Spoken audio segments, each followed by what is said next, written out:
کی شریف کی حدیث پاک ہے، حضرت انس بن مالک رضی اللہ تعالی عنہ روایت فرماتے ہیں، تاجدار رسالت شہنشاہ نبوت صلی اللہ تعالی علیہ وسلم کا فرمان عالی شان ہے کہ صبح سویرے صدقہ دو کہ بلا صدقے سے آگے قدم نہیں بڑھا سکتی۔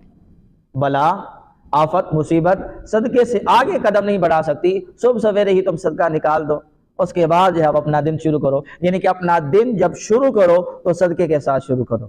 ایک شخص حضرت ابو ہریرہ رضی اللہ تعالیٰ عنہ کی بارگاہ میں حاضر ہوا اور آ کر عرض کرنے لگا کہ میرا بیٹا سمندری سفر پر گیا ہے، اس کے لیے دعا فرما دیں، خیر کی دعا فرما دیں کہ خیر سے جائے، خیر سے واپس آئے۔ تو فرمایا اس کی طرف سے صدقہ دو۔ حضرت ابو ہریرہ رضی اللہ تعالیٰ نے کیا فرمایا کہ اس کی طرف سے، اس شخص کو فرمایا بیٹے کی طرف سے صدقہ دو۔ تو اس نے بیٹے کی طرف سے صدقہ دیا۔ تو اس وقت سمندر میں موجیں اٹھ رہی تھیں اور جہاز ڈوبنے کے قریب تھا۔